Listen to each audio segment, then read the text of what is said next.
Kabuang 166 na mga miyembro ng Quezon City Police District, police aides at deputized volunteers ang itinalaga ngayong umaga bilang mga Green Caps. Ito'y bahagi ng paglulunsad ng Project Green Camp, isang proyekto ng lokal na pamahalaan at Quezon City Police District na naglalayong pangalagaan ang inang kalikasan. Pinangunahan ni QCPD Director Police Brigadier General Red Maranan at Quezon City Mayor Joy Belmonte ang panunumpa sa tungkulin ng mga Green Caps. Ayon kay QCPD Director Police Brigadier General Red Maranan, gagawing ehemplo ang Camp Karingal bilang kampo ng pulisya na environmental friendly at sumusunod sa mga paggamit ng green energy.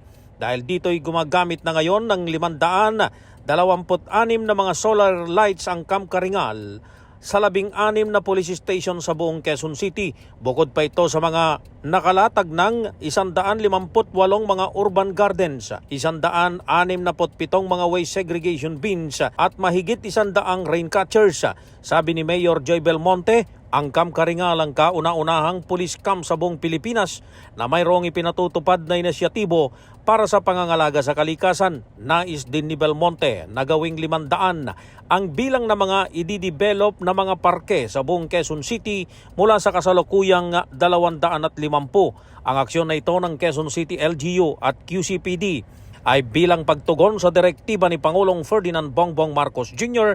na whole of government approach sa pagbalangkas ng mga programang makatutulong para labanan ang negatibong epekto ng nararanasang El Nino sa ating bansa. Para sa MBC TV Network News, ako naman Val Gonzales, sama-sama tayo Pilipino.